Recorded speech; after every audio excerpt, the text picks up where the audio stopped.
Hey, welcome to the iPhoneography podcast. I'm Greg McMillan, and I am so fortunate to actually be here because I had a major glitch with my computer and I had to send it in to get it fixed, and it just came back this afternoon. So I got everything back up and running. I had a massive marathon session of doing this and doing that and getting everything going. But finally, it's here. It's up and going, and here I am. So on that note, let's bring in these two guys here. We'll bring in Dwight and Dave. Hey guys, how you guys doing? Doing good.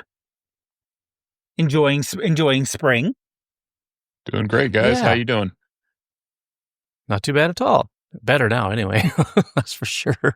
I almost had to do this from a 9-year-old laptop. It's the one that I bought for my wife all the way back then, and it's the MacBook Retina. I call it the MacBook nothing because there's nothing else to it. There's just a MacBook and a screen and one port. Ooh, what are you gonna do with one port besides charge it? So Dave and I did a little test yesterday, and I'm so glad we tested it because when I went to screen share, it crashed. It crashed StreamYard. So I knew that wasn't going to work. And then, Dave was all ready to do all the screen sharing and everything else for us. But then I got a call this afternoon saying they had it ready. So we're good to go. Yep. Well, it's always good to prep it just in case because you never know. But it's good to know there's backups now available. Yeah. And just a little tip, kids. Don't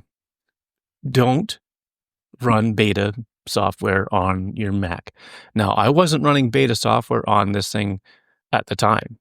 Like, I've been on the actual public release ever since Mac OS Sequoia came out, whenever that was. And when at one point I was running the beta, and the guys at the repair shop said that they couldn't understand what it was, but then they found out from a message from Apple or whatever, and it was something to do with the firmware from a beta, one of the beta releases. So once they got that figured out, they were able to put the operating system back in, get everything going. And so now I am no longer going to run a beta software on this computer because even though I could have used that little MacBook as a backup, I don't want to have to go through that. And, it was just a bit of a stressful nightmare for a couple of days. So, but anyway, the only thing I wanted to bring up before we start is Reflex. They had a contest on their Facebook page or in their Facebook group, and it was the hashtag or whatever was something about civilization. So you had to post a photo that had to have something to do with civilization, your interpretation of a civilization, but there was guidelines, you had to follow these guidelines. And so David Addison, who does stuff for the YouTube channel for Reflex, asked me if I would help make the selections and then do a video to announce the winner. So we did that, and it came out earlier today. So I'll put a link in the show notes about to watch the video. And man, some of the pictures are really good. It was a hard thing to judge because there's a lot of good photographers in that group. And I think the winning photo got a $500 store voucher from Reflex. So that's pretty cool. So anyway, I just wanted to, put that out there, and go check out the video in the show notes. And when I did that video, I was without my computer. I was doing it just from my phone, and I did the audio from my AirPods, and I looked and sounded terrible. So forgive me for that. But yeah, it was kind of a fun thing to be part of, and maybe we'll do that, for our group. Maybe we'll hold some kind of a contest or something like that. I can maybe get a hold of whether it's Reflex or some company, maybe see if they can donate some prizes or whatever, and we'll hold a little competition of our own. I think that'd be cool. Yeah. What do you guys think? I think that'd be great. Yeah, most definitely. Yeah. And I'll have to say to you guys the same thing I got told by David Addison. Your entry ain't going to win. Because I was a judge, so I couldn't, I did have an entry in there, but we had to throw it out. So I don't think it would have won. I missed the contest. Anyway. Yeah, it was pretty cool. When you go to the Reflex Facebook group, you can probably see it in the featured posts, probably like an announcement for the contest with the hashtag that everybody was supposed to put on there. And you click on that hashtag and you can look through all the different pictures there, and it's pretty cool. So anyway, now, because like you said, Dave, it's spring. And what comes with spring? Flowers.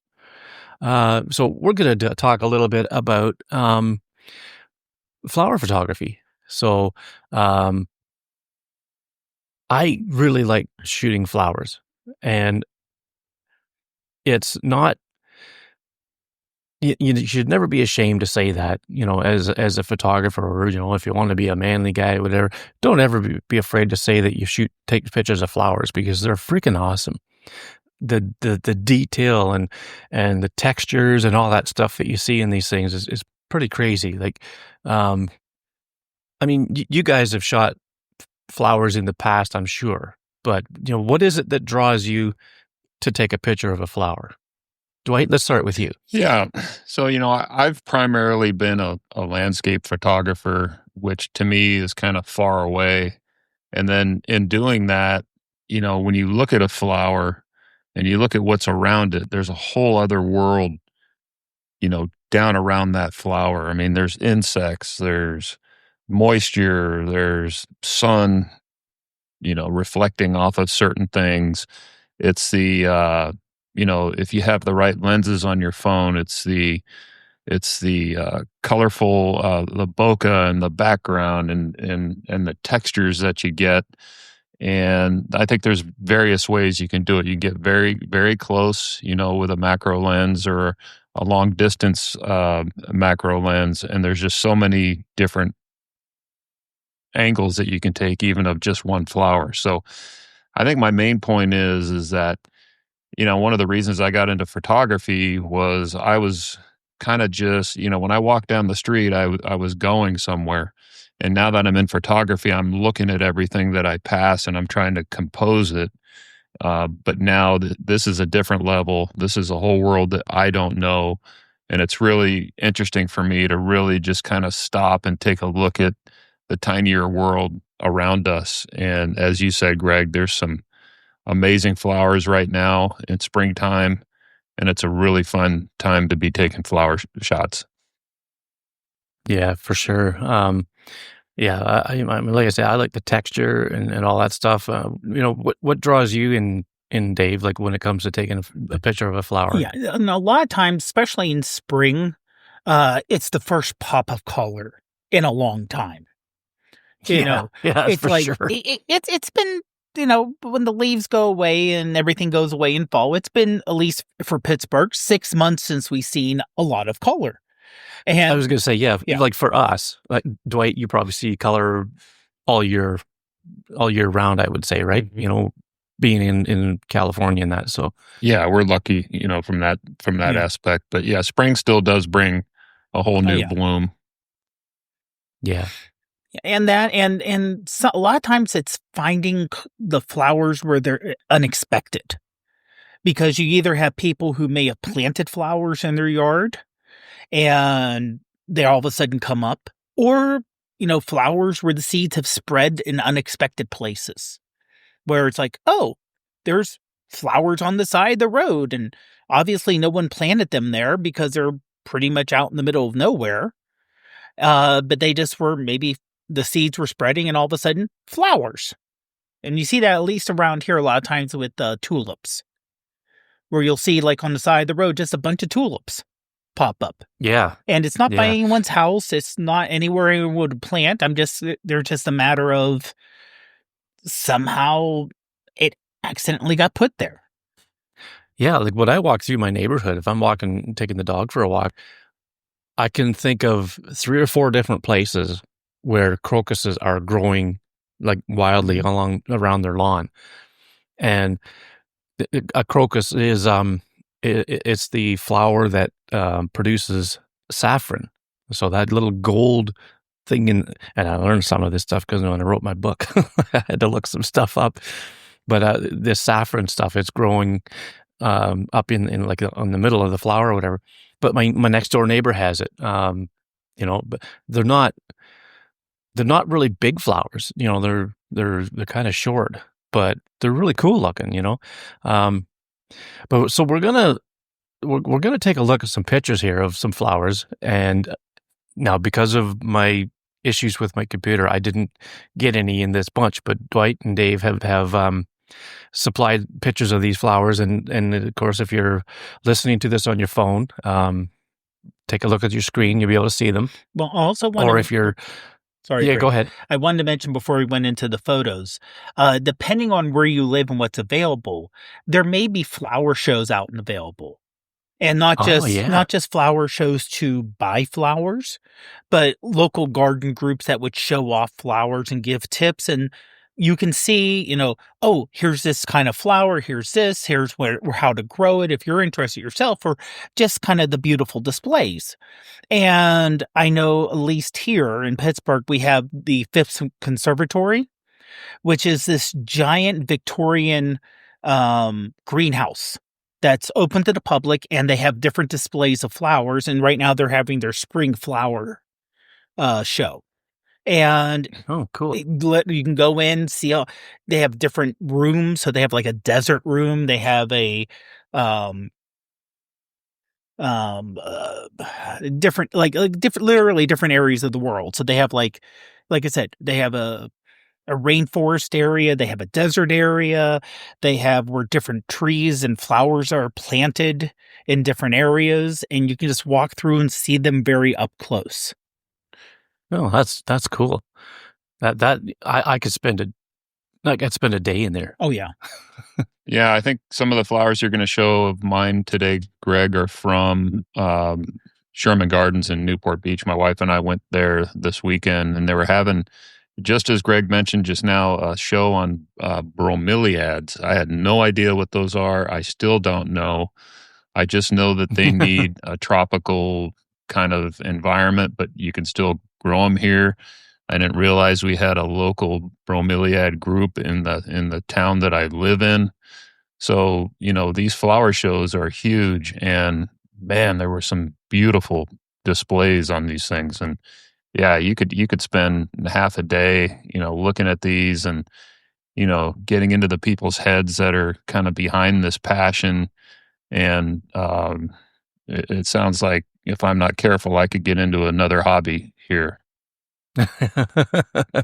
Well, we don't have any flowers blooming around our property yet, but my wife brought home some orchids from the store a few days ago, and what do? The first thing I do is get my friggin' phone out and start snapping away, and different angles and all this stuff, and then I was, I had mentioned that I didn't, I was really feeling uninspired by doing any landscape photography, and then Dwight, you said, well, what about using colored lights and things like that? So I got the light that's providing the yellow candle light style light behind me here.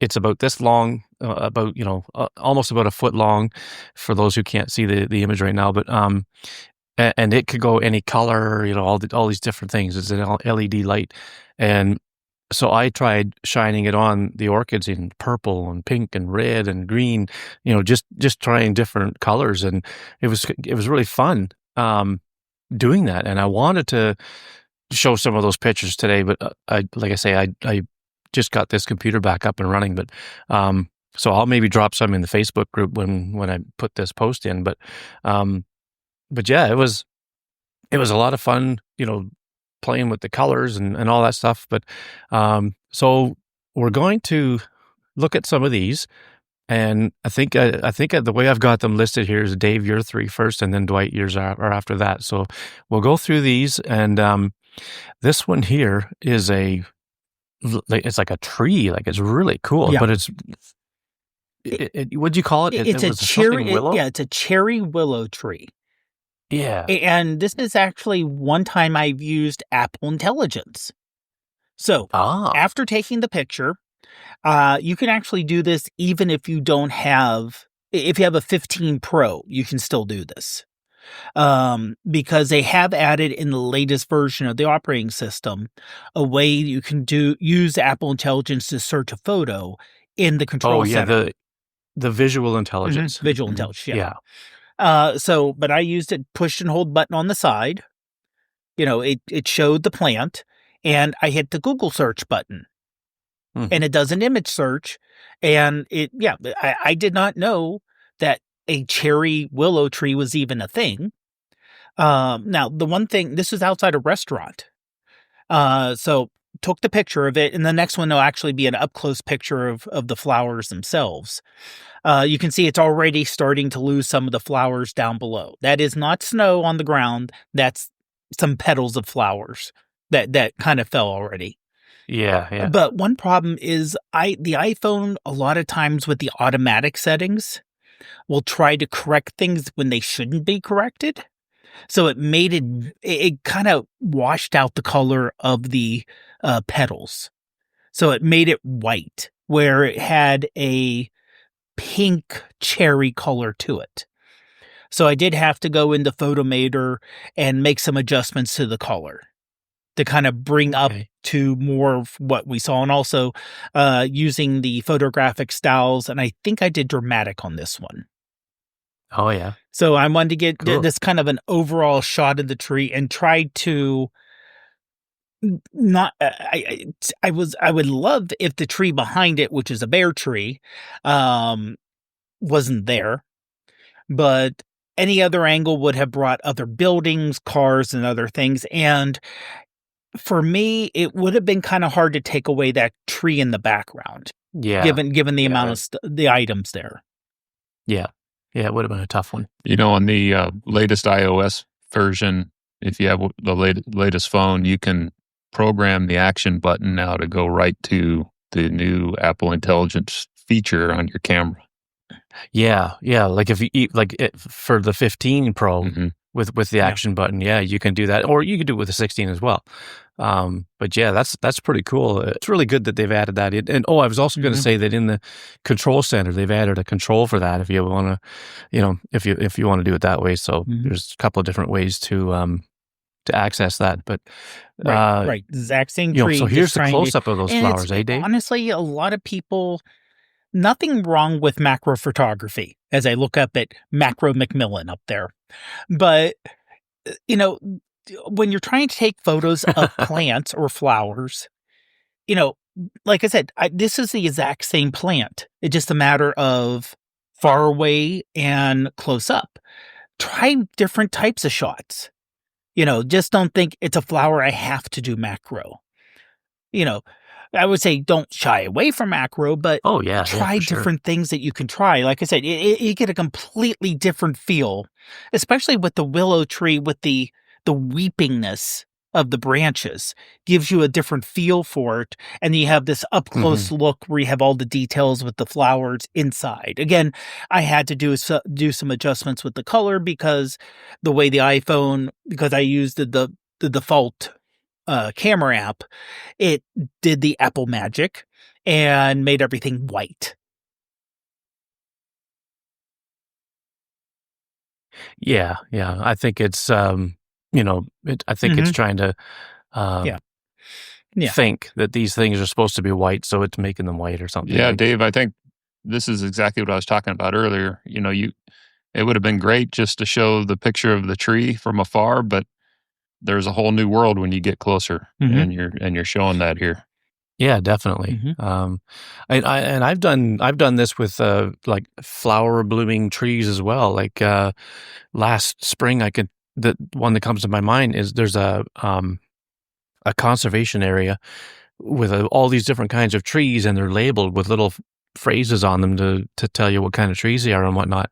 And a macro photo, I don't think would have done the flowers on that tree any justice. I think a shot more like this where you just get close enough, you can see the flowers, and then, a bunch of them together, it kind of does the flowers a little more justice. I think it kind of, you can see what kind they are more so than if you were too close, you might not be able to tell what they are. So, that's a good approach. Yeah, and there's good composition on this too, right? The three points. You have the two on the vertical on the left, and then you have the triangle. Mm-hmm. See on the right. Okay, yeah. Yep. Yeah. And that's the other nice thing is when you get physically close, let's call it a manual zoom, you actually walk up and get close to the plant, you get that natural bokeh. Yeah. This isn't portrait mode where, and it's gotten better with the bokeh, but getting up close, you have that in focus up close, and it's a little out of focus behind it just because I'm this close. Mm-hmm. And that adds a nice little extra depth to photos instead of everything being in focus. Yes, exactly. And one more thing, just while we're on this shot here too, is if there's an aroma coming off those flowers, you're going to be in the moment. You're going to be taking in that nice smell of the flowers, right? Now, I don't know if they had one or I don't know, but I wasn't there. But if you ever come across a tree that's flowering like this, and if it does have an aroma, oh man, that must it just being in the moment would be really something. So your last one here, Dave, this is cool. Yeah, these are someone's front yard, and they had it set up where they had the tree stump in front with some of the mushrooms growing out of it. And I just like how looking at the angle of the rhododendron kind of going up to the right on the diagonal. Yeah. So, and it kind of looks like it's growing out of the log, even though not exactly, but it has that flow up there. Now, this one I did a little extra work in Photomator because it can do layers. And it did a really good job of just picking the flowers. But I want the flowers and the log kind of as one object. So I adjusted the layer. Luckily, the log, it's a pretty, it's a straight line and a curve. So very easy to do with the finger on the phone to add it in. And then I just did the inverse of it to get the background and everything else. And so the background, I desaturated a bit. Took a little bit out of focus, and just to give that, like I said, give that extra depth to the image. So I was 10, 15 feet away from the flowers. Oh, here. I didn't want to get too much on someone's yard. And you took this with the 5X then? I'm trying to remember 120 millimeters. Yep. Okay. So, yeah. So, I mean, now, like I said, I could have walked up, got a little closer, and maybe got a macro, but it's like like I said, I like the flow and doing it in Photomator to kind of give it because it was too far away. Really, when you're that far away, it's hard to get that depth. Yeah, everything's kind of flattened, so that's why I tried to edit it and kind of make a depth on its own. I didn't overly put the back out of focus, but I took down the clarity. I took down the details a little bit on that. Yeah, I think you did a great job with that too. It really isolates the flowers away from the background, like visually, and the log in the foreground. It does just that. It gives a nice foreground effect. And that's something that I mentioned in my book is respecting people's property when you're taking a walk and wanting to shoot flowers. If it's city property, hey, it's open season. But if it's somebody's front yard, then I tend to be very careful not to step on their property or anything. So that's good. Yeah, and the 5X does an amazing job. Oh yeah, and this was 5:00 at night, so it was still an hour and a half till sunset. But it wasn't a bright day. So it did, it was bright enough that the fact it was 5X, you're further away, you're using the zoom, really didn't affect it. Now, if this was an hour later at 6:00, it would have had an issue. I think the light just wouldn't have quite been there. Right. Yeah. Yeah. No, it worked out really well. And so, Dwight, you got some macros here. This is looks like a tulip. Yeah, of some I'm sort? not sure really what that is, but I think this is an example. I think I had the long range macro from Moment on this one. But what I really like about that lens was what it does to the background. It Mhm. does have a lot less of a focal plane, I think, than the reflex 240 millimeter because you're a little bit, there's only certain parts of that are in focus, but then it just kind of walks out softly. I edited this in Photoshop, so my process for editing flowers is really the first thing I like to do is just clean up, the distracting elements around the flower. Sometimes there's little specks or dots or dirt or Yeah. whatever. I mean, that's my first step. And then for this one, I really wanted to kind of maintain the softness and not over sharpen it because it just, I think it looks better that way. Yeah. And, picking finding certain edges of the petals to focus on, I think that's really key, Hmm. when you're up this close, right? Because, right in the center, you have some veins on the one petal, but also just some of the textured surface on another one. And I think those are really cool to show too. Like showing the texture of the flower really, uh, gives you a good idea of what it's made of. Yeah, and for those of you that have not done this type of photography yet, my process is using a third-party app, camera app, which is usually Reflex, and then I put the focus peaking on along with the lens on my camera. So as Greg said, it's good to focus on a specific part of the flower, and then with the focus peaking, you can kind of see as you're bringing it in and out where the camera is focusing, and you really don't know what you have until you look at it, after you've taken it. So yeah, you can pick what you want to focus on, and I think on this one it's pretty along the center line there, I think, of that flower. Yeah. Uh, Dave, have you done? I don't know if you've got any pictures on your camera roll.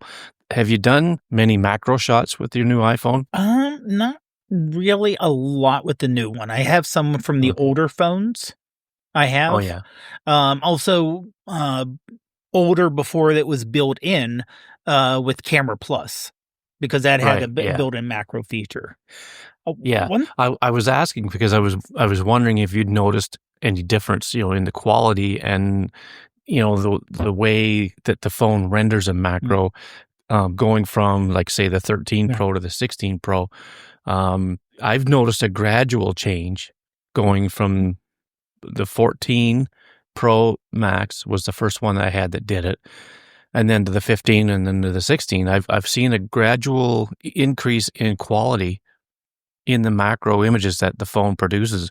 Like say, for example, with the 14, it would be you could see it was a really processed look to it. Whereas with the 16, it's a lot more subtle. It's a lot more natural looking. It's not as crunchy, with the Apple goodness that they do. So I mean, it's really improving. How it does that. So I just thought I'd ask and see if you noticed any difference there or When not. I first got the phone, I did just try and experiment, It's like, "Okay, I'm gonna take a macro just to see what it looks like." And I did notice that it is crisper, and it picked up a lot more details. Now, Hmm. also a Yeah, little bit more noise because when you get that close, it happens. yeah, And again, I'm using the built-in camera app. I'm not using a third party and I'm not using an add-on lens. yeah. And I think the built-in camera does a pretty good job of macro. I took a couple of shots of these orchids in the other room here. Um, I tried some with a lens, but I tried some just with the Apple macro function. And boy, oh boy, the Apple camera, like the macro in the Apple camera really did a good job. Like even with the fall off with the bokeh and that, like it really did well. So I'm going to experiment with that a little bit too as spring goes on here. Um, right now, there's nothing in bloom other than, like I said, these crocuses and there's another flower called a snowdrop. You'll see one of those in my recent photos. But those are the only things that I've seen that are in bloom. Now we'll have trilliums here at some point, hopefully this month. They're the province of Ontario. That's our official flower. So we can't pick those, but you can take as many pictures as them as you want. But I'm going to experiment with the Apple camera a little bit and just to see how it does. I probably won't like it as much as the lenses, but I mean, it's still pretty good. Now, one thing about Dwight's photo here, you can see, you think of grain as more wood, or trees, but you can actually see kind of grain in the petals themselves. Yeah. And kind of going different directions, giving it a little extra texture that way. Mm-hmm. I think this is a prickly pear flower off the prickly pear cactus. Oh, okay. I'm going to fire up my visual intelligence and point it at my screen and see if it comes up with any. Yeah, I found the flower, and that's what it's telling me. So, Dave, when you mentioned grain, you're not talking like grain as in noise, right? You're talking grain as in the flow of the the like the veins in the petal or whatever, like all that that sort of thing. Yeah, because the petal closest is kind of going from bottom right to upper left. Yeah, you can actually see the way the structure of the petal itself showing grain there. Right. Yeah, so that's cool. I like the color, the subtle pastel-y colors of it. I wanted to be real careful and not, over saturated. Tried to keep it natural. Mm-hmm. Yeah, you learned that over time. You can go overboard. Yeah, you can go overboard with flowers and make them look nothing like they are. Right. Especially when I put the colored light on these they're pure white orchids that we have, and the only color is in the middle where there's different, like the yellow and red in the middle. But so I'm assuming that these are prickly pear cactuses, Dwight. Yeah, or same flower. Yeah, cool. Yeah, I mean, this is more of a landscape shot with flowers in it. But yeah, I mean, the flowers add really kind of a whole new dimension, I think, to your scene. And this is why I really kind of, I think the flowers are what makes this. So I think, from a photography perspective, I think having, especially in a landscape photo, having a good, an interesting foreground, an interesting midground, and an interesting background is critical. And I think if these flowers and cactus weren't here, for me, it wouldn't be as exciting as of a photo because, I go down here a lot. So I know what this coastline looks like. It might look nice for somebody else, but, for me, I have the flowers kind of in the lower third, adds a new dimension, adds color, and I thought it worked well with the scene. So, and like Greg mentioned about the colors of the flowers are more of a pastel look. Mm-hmm. So it's not popping like you would if it was a deep red or a bright red. Right. So it's not distracting that way. But yeah, it adds a nice color. And the fact that you have, like you said, about layers, because you have the flowers in the bottom third. You have the palm trees, question mark? Yep. Okay. In the mid. I wasn't sure palm or coconut. No coconuts out here, unfortunately. Yeah. Okay. Going up on the left. Mm-hmm. And then the sky, which cloudy sky, but blue kind of peeking in. So you have all that texture going on. Yeah. Yeah. This was a raw photo, and I did do some dodging and burning in the clouds to bring out the kind of the lighter areas and the darker areas for contrast. But yeah, I think that's part of the fun of editing is just trying to tie everything together. Yeah. And like Dave's shot of the tree, this one here, it shows these flowers in their basically in their natural Right. habitat or natural environment. Like, okay, yes, with Dave's picture, there was a stone wall in behind, but it showed the flowers in the tree that, that they exist in. And then with this one here, with all the cactus, it shows these flowers where they exist, how it gives you an idea of how they exist and why they exist. So all that along with the layered structure of the photo, it really shows well. I think that's a good point, Um, Greg, because a lot a lot of people just walk by this, right? And they're like, "Oh, look at the pretty flowers," and they go on and they see the next whatever they're looking at. But you really yeah, don't get the essence of what the flower is unless you get up close to it. I think that's the beauty of flower photography. yeah, it makes you appreciate it more, Mhm. right? It makes you appreciate the flowers more for what they Yeah. are. This looks like a pea pod, Yeah, I'm gonna look that one up as well. Um, let's see. It is but being it's an awful hairy one. Tibouchina urviliana, or Say that 3 times real fast. yeah.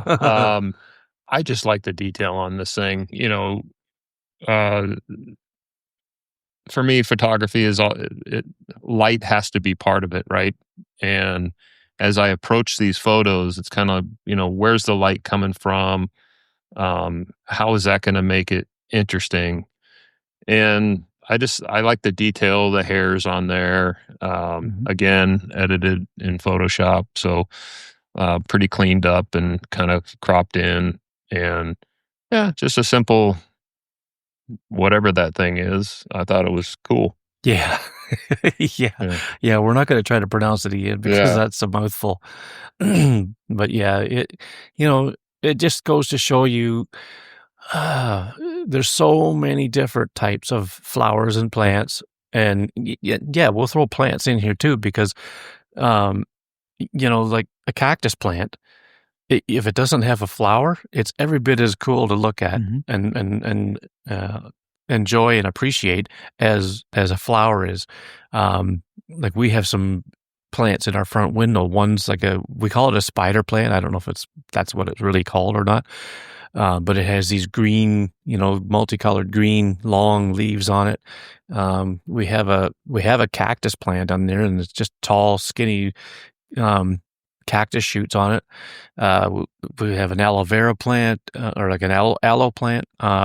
We have a couple of Hoya plants with those big, thick, waxy leaves, and I have a lot of fun shooting those things, just because the texture and sometimes the way the light hits it, like you did with this one, Dwight. When the light hits it, it kind of makes for a really interesting photo. So, if there's anything to take away from any of this, uh, pay attention to the light because when you're taking a photograph, you're painting with light, and the light could make all the difference in the world. Now, in Dave's photo of the trees on the flower or the flowers on the tree, the close up shot, it was on an overcast day, and I think that really makes for an interesting shot too, mhm, because let's just go back to it here. There they are there.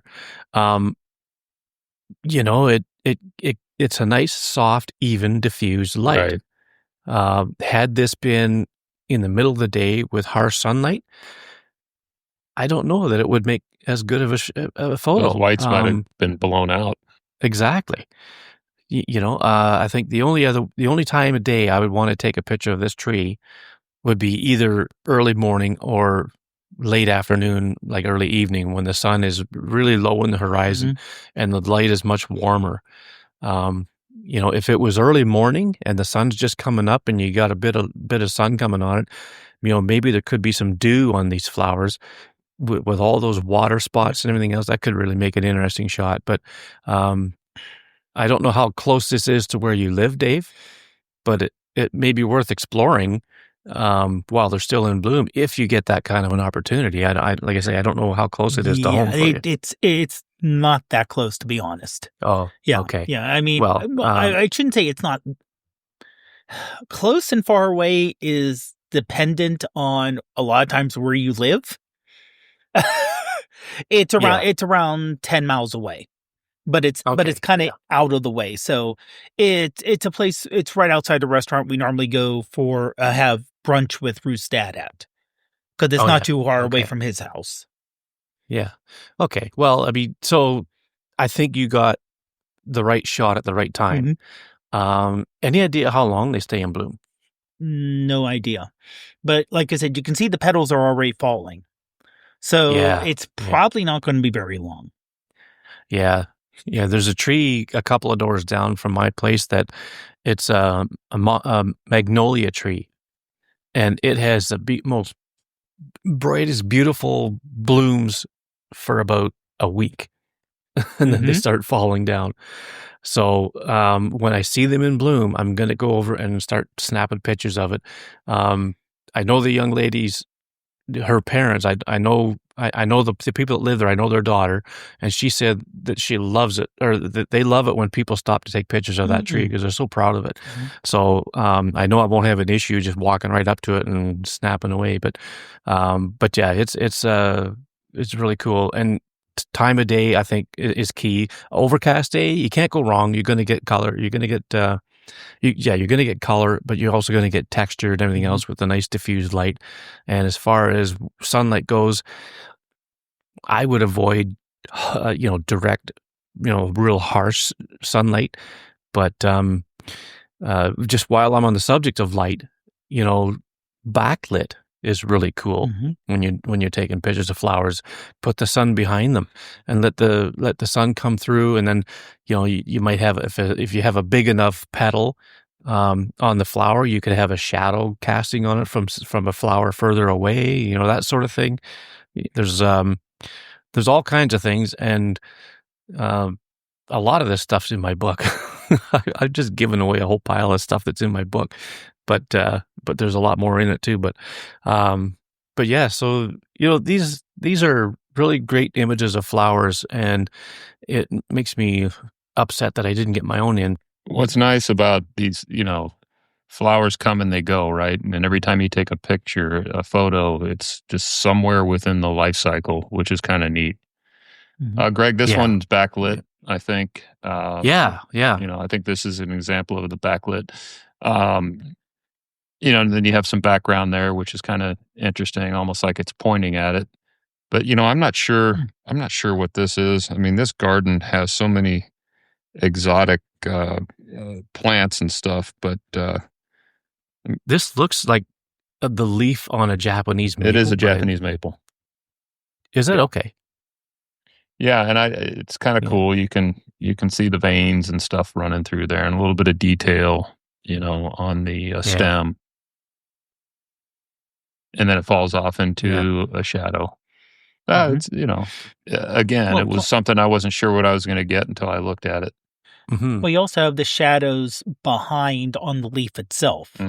So you have the shadows projecting on the leaf, giving, like, again, a little more texture, but there's so much texture with the, the individual parts of the leaf itself, with the small veins going through it. And it looks like fingers. It comes from the main stem of the leaf, and then it starts to branch out in all these different sections. It just looks like a bunch of fingers spreading out. Yeah. I even, for the book, I even researched, what these parts are and what they do and all that stuff. And it all has to do with, the soaking up of the light, and then it goes through the veins into the bigger ones, and then into the main one, and then eventually down into it works its way down into the roots, like the moisture and everything else. And I forget what the whole process is called, but photosynthesis. It's just really cool.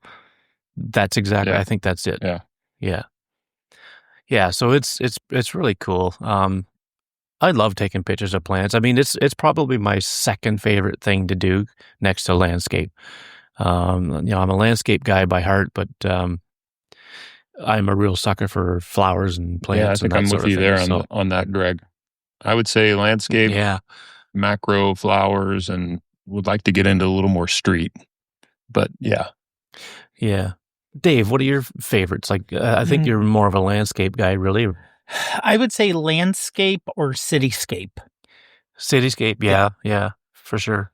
Yeah. And Mhm. also, a lot of times the way cityscape, I'm going to combine two cityscape inside of landscape because, you do have places where building on top of building, you can do layering in different patterns and shapes, but it's also neat to see a modern building in with like woods not too far away from behind it where you can see the city itself where it's actually in nature also. I didn't see this till now, but Dale Lotherington's in the house. If that was Australian, it would hurt you if you get close. I'm not sure which one you're referring to, Dale, because we had a cactus up there at one time. But if you're referring to like the red leaf that we just saw, then hey, you never know. You never know what you're going to get in Australia. that sure. that one that I just showed you and that Dale's referring to, that actually opens up into a purple flower. Oh, really? So it's the start of a flower, I believe. Yeah. Oh, that's cool. Well, pretty much if you get close to anything in Australia, it's going to try to kill you. It's going to come alive and that one might even chase you. An Australian could be dangerous if you got too close. Well, I don't know. Can you think of any other tips, guys, that could help people with their flower photography? Just get out and start shooting. Yeah. Yeah. So I guess I have one last tip that would I'm giving so much stuff away from my book. Well, wait a minute. We'll say this. It's one thing to hear it in a podcast, but the book is something you can refer back to. Yes, that's true. What it is it's okay. So if you have a like a macro lens from Moment or I think Sandmark has these. Reflex. I'm gonna have to put the bug into Reflex's ear to make these available somehow, and that is a diffuser.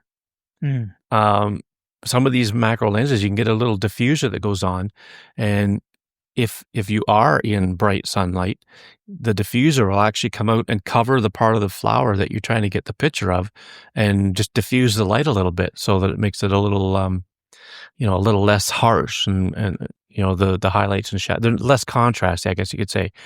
So so that's just another tip that I wanted to throw out there. Like if anybody has those lenses, and if you're ever wondering what this semi-clear round thing is that came with one of the macro lenses, well, that's what it's for. And it also helps hold the flower still while because some of these things are so delicate that it doesn't take anything but a slight breeze to make it move around. So with this diffuser, it could cup over the flower and hold it still for you while you're trying to get some shots, and they'll be a lot sharper and crisper. So Greg, I can actually show that if you want. Okay, sure. Yeah. So here's a macro lens, and then if you put it on your phone, it would go, whatever lens, and the diffuser that Greg's talking about just snaps on the front of the lens. So if this is the flower, you would basically cup the flower like this, and then it can diffuse the light. It can hold the flower a little bit more steady, and then you can just kind of work it up and down until your focus peaking is where you want it. Yeah. Yeah. So that's basically how it works. And I think they're a very, very valuable tool to have in your toolkit for sure. And Dale Lotherington has just another really great tip, and that is to bring a spray water bottle for droplets for a creative shot. The little droplets on flowers are just, they just really add to the composition and to the image itself, because like they can reflect things in them and all that stuff, and that's a great really good tip. Yeah, thanks, and Dale. As Dale said, it's you're not being a spray water bottle. Oh yeah, just notice that. Being a spray water bottle is a completely different thing that we don't talk about. Well, if you don't want to do it in public anyway, you could get arrested. So yeah, that's a great tip, Dale. So I guess that's about it for flower photography. I mean, I'm excited for spring. Mhm. Not so much the stick season part, between the snow and the snert, as I call it. Snow and dirt put together, and then you got nothing. There's no leaves on the trees yet. I don't think they're even budding yet, just because it's been so cold and miserable around here. But when the flowers do start coming out, man, oh man, that's a good time to be a mobile photographer. And I mean, or a photographer of any kind. oh yeah, and it does hit different times for everyone too. Oh yeah, yeah, for Even sure. though, Greg, your mind, a lot of times our weather's very similar. Yeah, It's just enough different that we get the spring a little bit earlier than you do, yeah, that's right. But Scott Baker wants to know, will a water bottle help me get a 30-second shot? Dale, do you think you could pipe up for that one? That's a little inside joke with the admins of Shane Mostyn's Facebook group. Every time we turn around, we're trying to think of some way to bring a 30-second shot into the conversation. But I would think that if you had a water bottle, you could, and I'm serious, you could come up with a 30-second shot with that.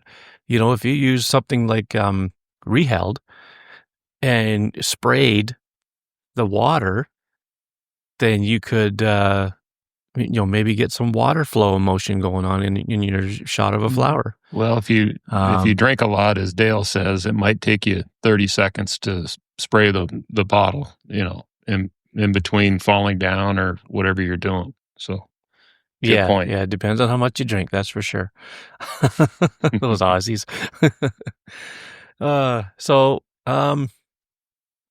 Yeah, well, I guess that's it for flower photography. I think it's, if you haven't tried it, go and do it. I think you'll find you get yourself lost in a garden, and I know there's the local arena in town here where they play hockey, and that out behind that, between the building and the bay, there's a flower garden maintained by the local horticultural society. And they've got all kinds of different flowers in there. And every time we go down there, we take the dogs down there for a walk. And then, because every time we do, I take my lenses and I just get lost in there for at least 20 minutes to half an hour. And I could, over and over again, it doesn't matter how many times I can go there, I could still just stop and get lost in it. And one last tip by Dale, smoke machine. Small LED RGB lights could be cool creative tools for the photography style. Yeah. I'd love to get one of those little smoke machines. I'll put a link to this in the show notes. Shane Mostyn did a review on one of these things, and it's pretty cool, the effects that you can get with this. But yeah, just a little smoke machine can put smoke in amongst the flowers and really give you a nice, cool effect too. And then if you have like an RGB LED light, that can just, the possibilities would be endless. So yeah, and that's cool. And it depends on what you're smoking too. That could add to it. Yeah. Yeah. But I'm not going to go there. Okay, so I guess we'll move on to our recent photos.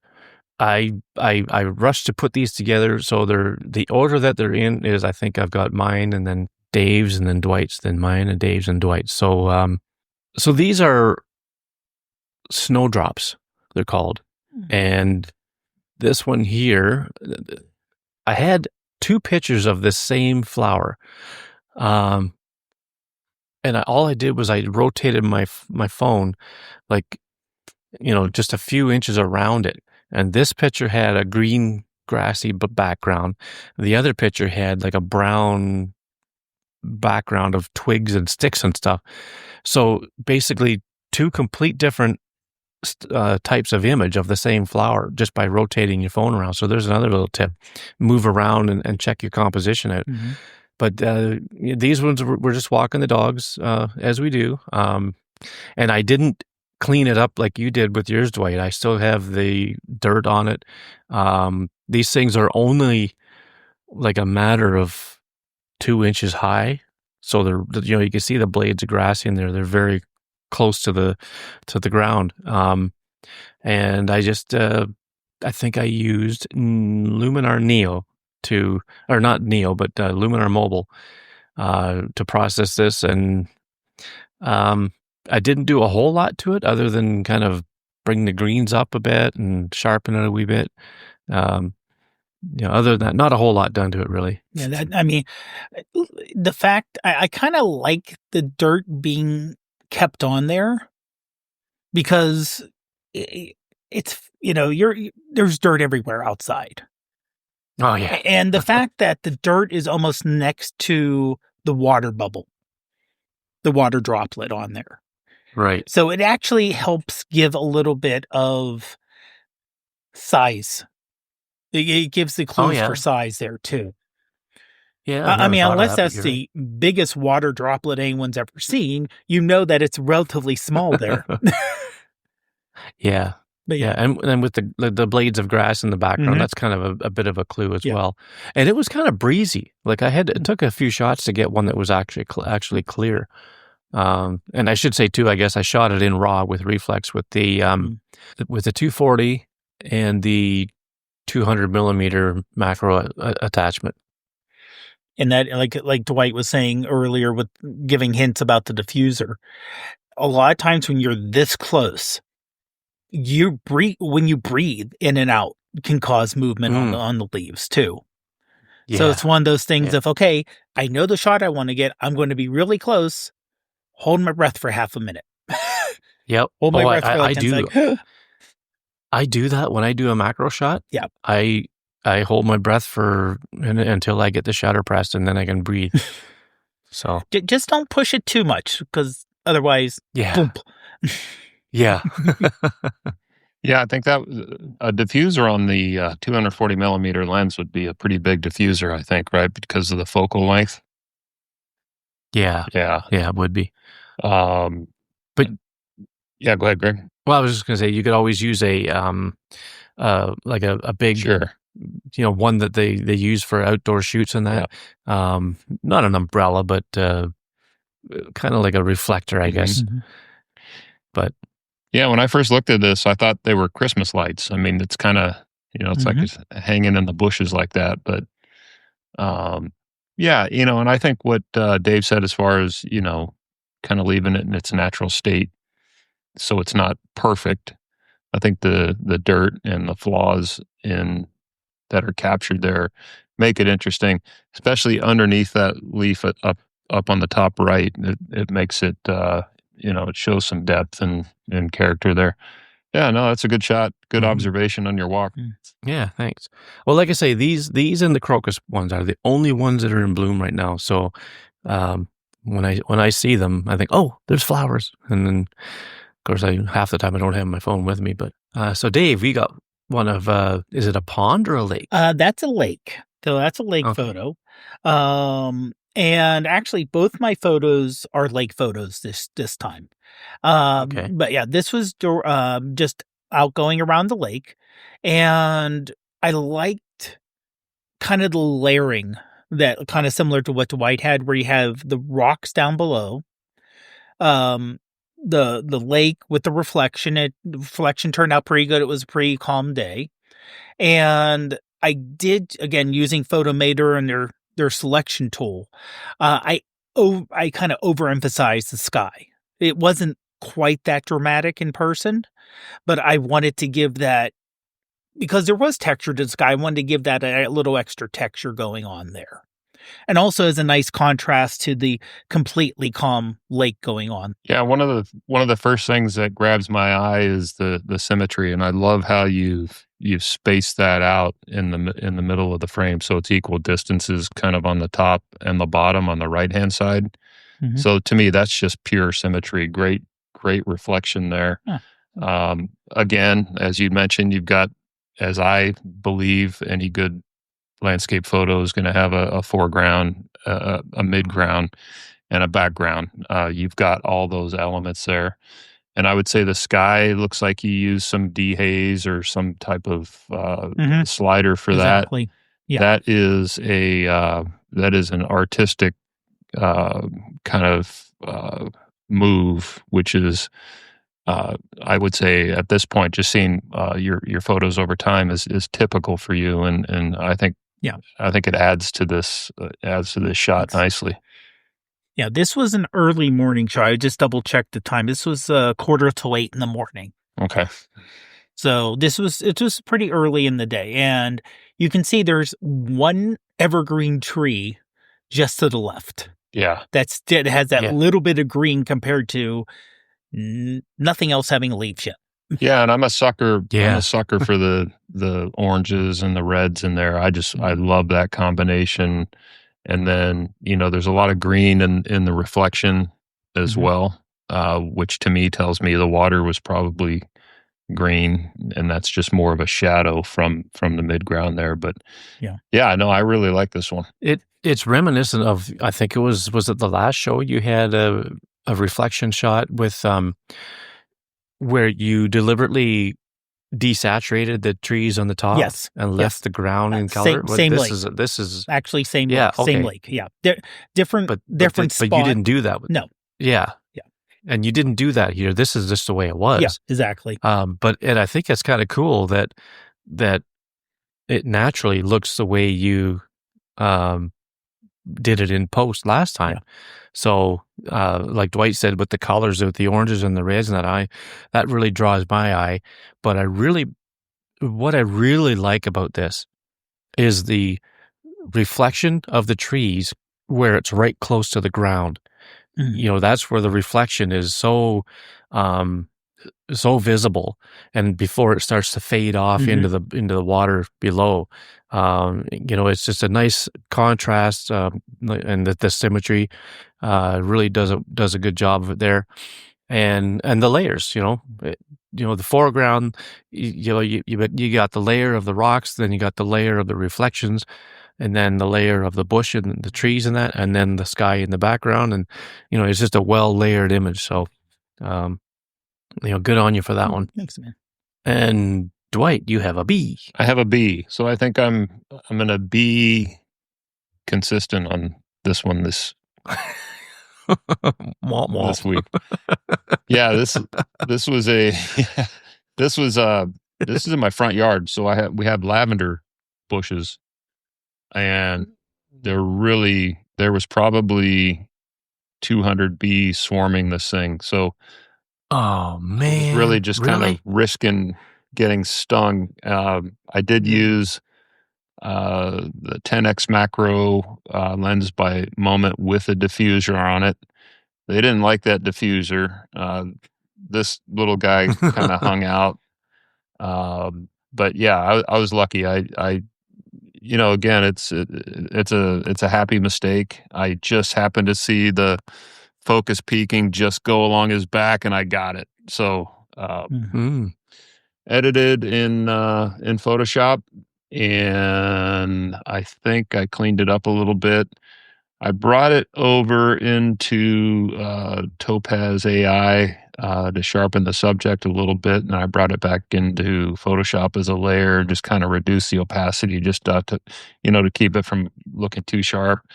Really, the focal point on this is kind of at the beginning of the wings on the top, through the center of the body, the eyes and everything kind of fall off out of the focus range, and then the foot next to he or she's head, the fine hairs along that were in focus. I kind of like that. I played up. I took the greens down a little bit in the background. I thought they were distracting. I brought the oranges and yellows up a little bit on the bee as they were a little bit washed out.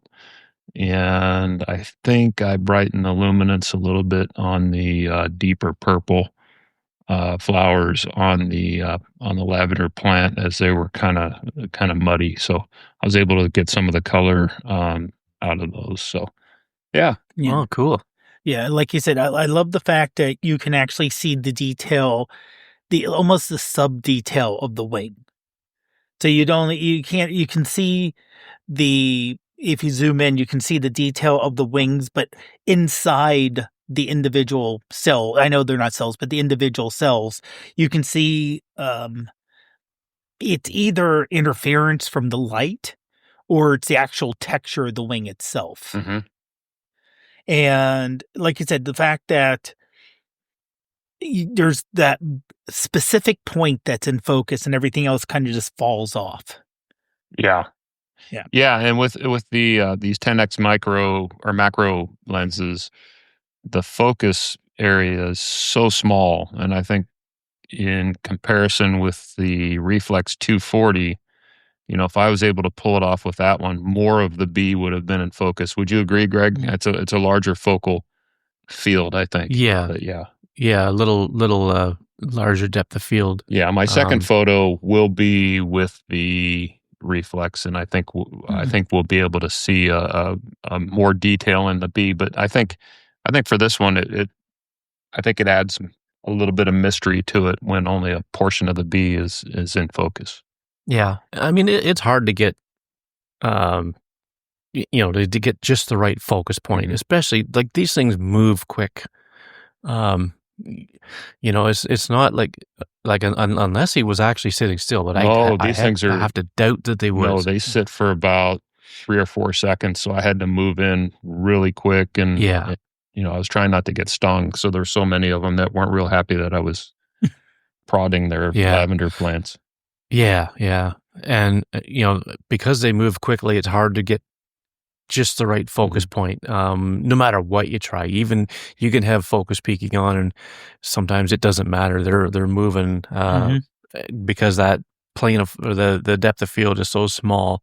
But I do like where you got the focus points in this one with the wing, because that has a lot of detail in it, like you were saying, Dave, and then with the leg. But then carry that over to that one dark purple flower right on the right-hand side there. Even some of that is caught into the focus plane and really kind of adds to it.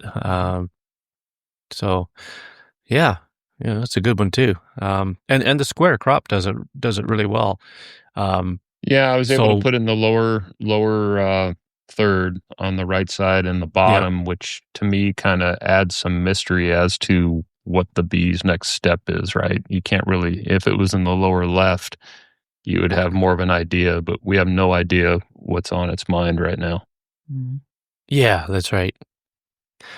So yeah, it's a great shot of a bee. Thanks, guys. And I do like the way that you've brought the color of the orange and whatnot up and kind of diffused the green a little bit. That really helps with the determining what the subject really is. Yeah, it was the green was too much. The focus. Yeah, it was too much back there. Okay, so this is my second one. I was, again, we were walking the dogs, and we went to this place. It's this conservation area I mentioned earlier where they label all the trees and what kind they are. And there's a grove where there's a path that walks through a grove, and it's got all these different, types of trees and whatnot there. And this was a birch. I'm not sure if it was any specific type of birch, but it was just some birch. So it had all over the trunk and on the branches, it had these little bits of bark that was just curling out. And this one kind of caught my eye because it had this crack in the curl, and it just kind of the title kind of came into my mind about something about a cracked curl or something like this. I forget how I labeled it when I posted it on Glass and that, but yeah, I got lost with this tree for about 10 minutes taking pictures of different curls in the bark and whatnot, and I used the Reflex 240 with I think it was the 300 millimeter attachment on this one. And so you could see that there is a considerable bit of depth of field to it as far as a macro image goes from a phone. And it was late in the afternoon. The sun was actually peeking out a bit, and the warm light was hitting this thing. And I thought, oh, it was really nice the way it was lighting it up. And just a shot of some birch bark. Yeah, I mean, the other nice thing, like I said, it's we're kind of I kind of mentioning layering again, but you have the very first part, which, like I said, has that beautiful grain going on, but in the background, I know it's pareidolia. It almost looks like a face in the back Yeah. with the two eyeballs and the nose. And like I said, this is the when you're out there taking a walk, doing whatever, and you're not under a time crunch. Like you said, take the time to look at various parts. Like you said, you took there was probably so much on this tree, so many, little intricacies. It would have been Mhm. hard to say, okay, I'm going to take a photo of one thing. Yeah. Oh, for sure. And also, a lot of times you'll take a photo of something and you won't see the extra detail or the thing until it's later on you have time to look at it with fresh eyes. When you're not Yeah. thinking of, well, I'm walking the dog now and I have to keep an eye on this and what time is this and what time are we going to get home and what are we going to do then? What else do I have to when you can take time and just kind of look at what you have there is a lot of times a really good thing just to take time on that. Yeah, I see that face now, Dave. I see the two eyes and the nose, and I also see Mhm. three faces: the dark areas, and then the eyes above them. At least in the one of almost looks like a tiki carving or something like that. Uh, yeah, Greg, Yeah. this is super cool. I like the here back to the grain of what we're taking the photo of. Right, this is not only interesting in the subject, but it also helps with the flow of the viewer and the perception of this thing. It kind of forces you to bring bring yourself across the whole image and kind of walks you through it. Um, was this the 240? Yeah. Yeah, and I think here's an example of there's a lot much more in focus here than I got on the B. So you can see it's got more of a larger area, I think, on the focal plane. But yeah, that's Mhm. really cool. Yeah. Thanks. I didn't even see that face up there in the top corner until you guys mentioned it. I was totally oblivious of that, but now I can't unsee it. Oh yeah, Let's it's say, freaky. but oh yeah, cut it out, crop it so you see more of the face there. Yeah. Um, go to a conspiracy subreddit or something, and Yeah. I know where you're going with this. mhm, and say, "This is the photo they don't want you to see." Yeah. Yeah. Really. uh, you could say that it could be Groot's ancestor or something. Uh, You can look at this thing and it almost, looks like that this front part is either something that face person or whatever is wearing, or that person is actually unraveling. yeah. Yeah. Yeah. Never thought of that. Yeah, now I'm going to start looking for faces in all these pictures. Happy accident, right? Mhm. Yeah, that's right. So, Dave, here's your second one. Yep. Taken actually same day as the other one, same lake, just a little, maybe a mile away. And this is a man-made lake. This whole park area was a Great Depression era Mhm. project. So you can see the kind of the spillway right there where it drains into on the other side of the road.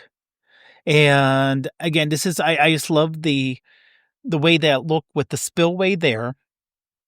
The fact that it was a little you can see the wind picking up a little bit here because you can see some texture on the lake itself and the papa green of the grass just to the left.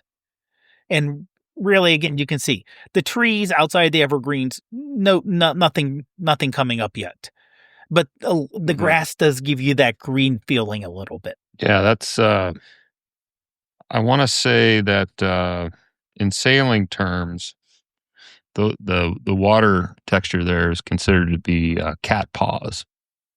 Is what we call them while sailing. And I was trying to remember the actual. Those start at a certain wind speed, and I forget what they were.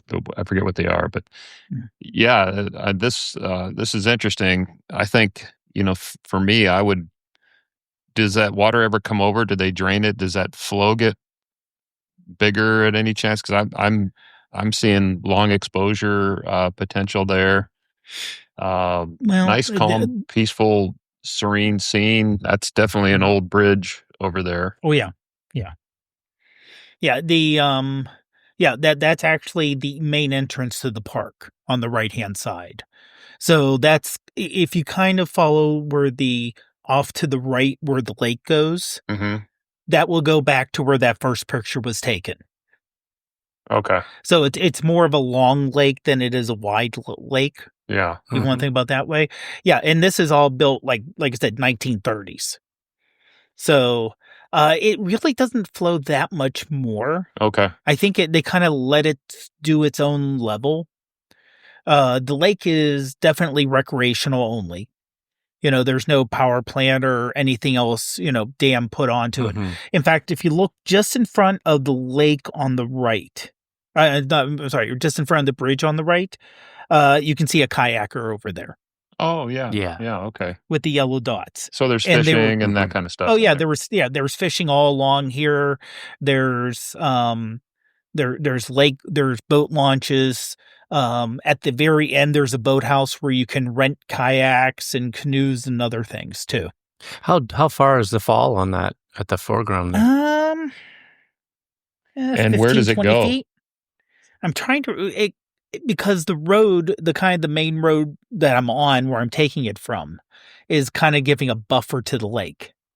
So, and on the other side of the road, it's kind of a little bit of a swampy area. So I think it's just kind of going there. Okay. Because if you notice, there's hills. This thing's ringed by hills. So any rain, snow, anything that's a runoff goes straight down here to the valley. So they have to make sure no flooding. I think the state that you live in should be called Pennsylvania. Our part, yes. Another one.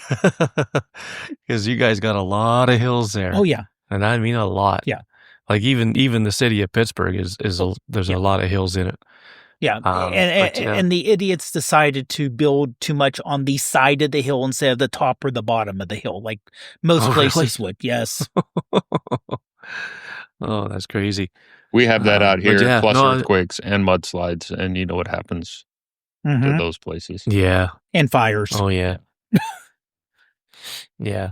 No, I like the the green grass and it's more like a stick season type of photo, but you've got the elements where you've got the foreground, the midground, and the background with the sky, and the sky looks every bit as maybe not quite as dramatic as your other one, but it still looks fairly dramatic. Yeah, and I did the same thing with Photomator. I just didn't hit it as hard. Also because the green there in the midground, I didn't want to give too much. Now I just did look at a map here, and that does where this drains into a creek. Okay. Oh, which eventually must feed into a lake or some type of water supply. Or I don't know how far off it goes or where it ends. They pretty much everything ends in a river. Oh yeah. So yeah. Well, hopefully the kayaker doesn't get too close to the where it flows over. Yeah. But I see there's a barrier there with little buoys or something. I don't know if that's a barrier or just a warning. Or just a warning. I think it's more of a warning than the physical Probably barrier. A warning. Yeah. What is this now? Yeah. If you see those little white, red buoys. Oh, those probably mean not to go any further than that. Right. Those are probably keep out buoys, I would imagine. They don't want people Yeah. going over the edge there, I would imagine. Yeah, for sure. That would be a wild ride. Yeah. Well, another good one. Mm. So I don't have Dwight's third one in this bunch, so I'm going to have to stop sharing the screen just for a second. Okay, so here it is. Okay. Now, this was at Sherman Gardens, and I did use the 240 millimeter reflex lens on this one with, I believe the 200 millimeter macro clip on. And the first thing you notice again here is more of the B is in focus as compared to the macro 10x. When I first saw this, the bee was kind of, I felt like he or she was looking at me like I caught him. It almost looks guilty, but I Yeah, didn't know what that hiding behind the orange flower. thing was. And my wife said, "Look at that pollen." So, yes, bees carry pollen, and they use it to transfer it between plants, which pollinates them. And they also collect Mhm. it as a food source for their larvae. And it does connect to their legs via specialized structures commonly called pollen baskets or corbicula. So this guy's carrying around a pretty good sized hunk of pollen with him, doing what he or she is supposed to be doing this time of year. And Mhm. yeah, I really kind of like the way this one turned out. I busted him. Yeah. And Eh, and there's depth of field here, right? But you have the mhm. flowers in the front. Um, the focal plane on the bee kind of goes into the plants on the lower left, and the foreground's pretty blurry. So I think it's a remarkable lens. And I got Mm. lucky. These things are flying all over the place. Yeah. Yeah, I like the fact that the bee's behind the flower. Yeah. Because a lot of times you don't see that. You see the bee like the first shot, which makes sense. You want to get as clear as possible, but the fact it can actually put the bee in focus and keep the foreground out, give it that blurry depth field. And the other thing to remember about pollen, if you're sneezing this time of year, that means some of that got up your nose. Oh, well, I'm doing Mm. plenty of that. Yeah. Because that's what gives you out. Pollen's literally what gives you, if you're allergic to blooming flowers Hmm. that's pollen. Or if you live in some places, you see cars covered like it's Hmm. powdered sugar with pollen. Yeah, You know, we get that yeah. here. I also like, and I don't know what it is on the bottom left. It looks like I know it isn't. It looks like a red twisty tie. Yeah, and they're all over those plants. Um, Oh, really? yeah, I'll have to see if I can find out exactly what that is. I don't know. I'll have to let's see if it Because recognizes the this. red color just strikes out so much, and the fact that I don't want to say it doesn't look natural, but it has a very sharp look to it.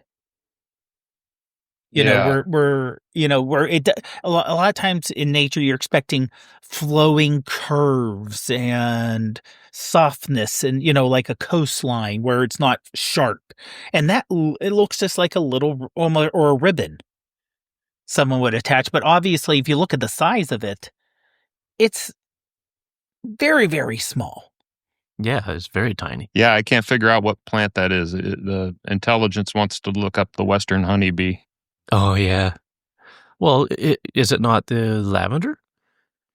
Um, I don't believe this is a lavender plant. Yeah, this was Sherman Gardens, some other exotic plant they had there. Well, if there's any botanists listening or watching, let us know.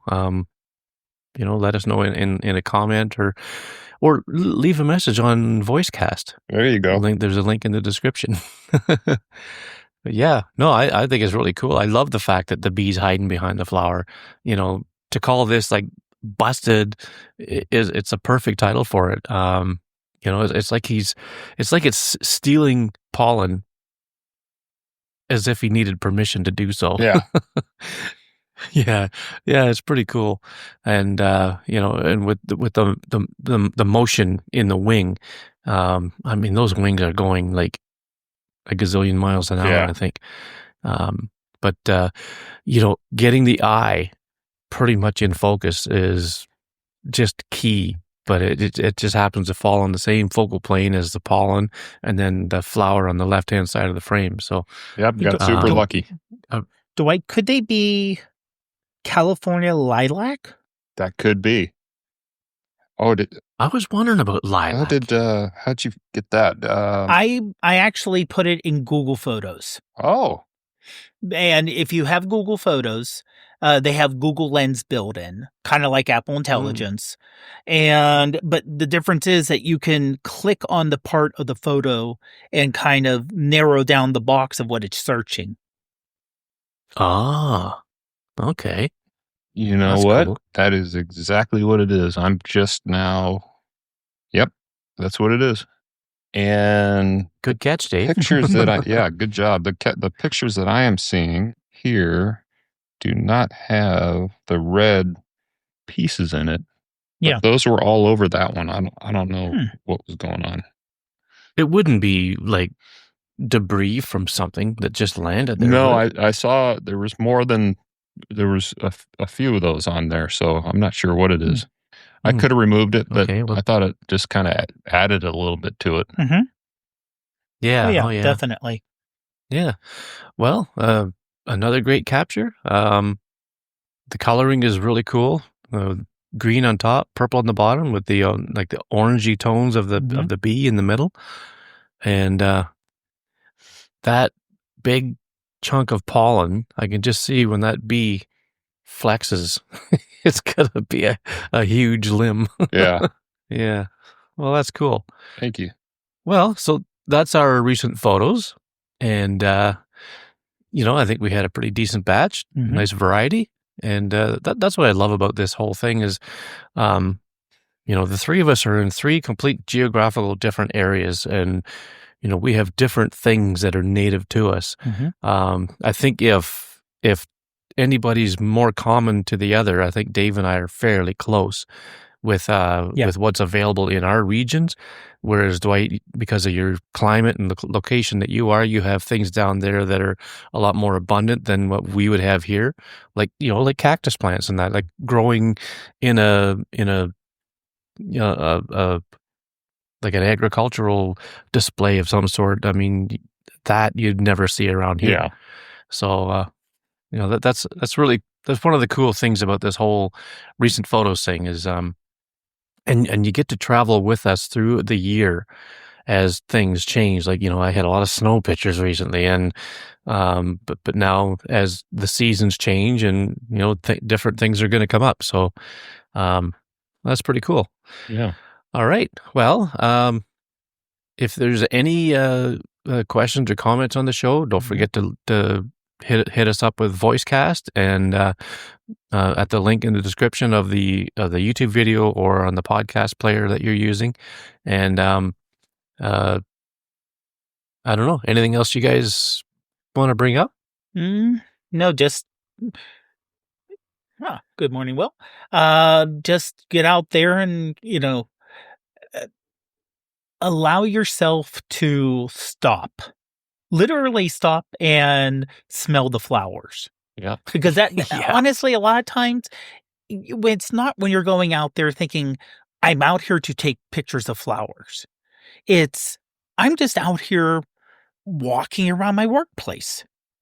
Lots of workplaces, if you go into the office, they have, greenery around it. They have landscaping around it, and they put flowers out specifically. Take a look at them.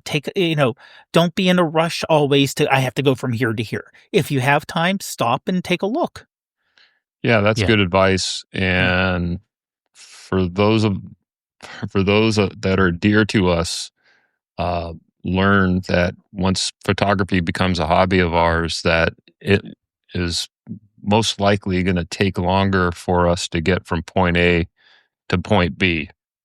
Yeah. So that is now taken into consideration with my family if they ever want to do anything with me again, because they know that I'm going to stop and look and smell and photograph the things that I've walked by, my entire life, because there's a lot of beauty in things if you stop and just take a look. Yeah.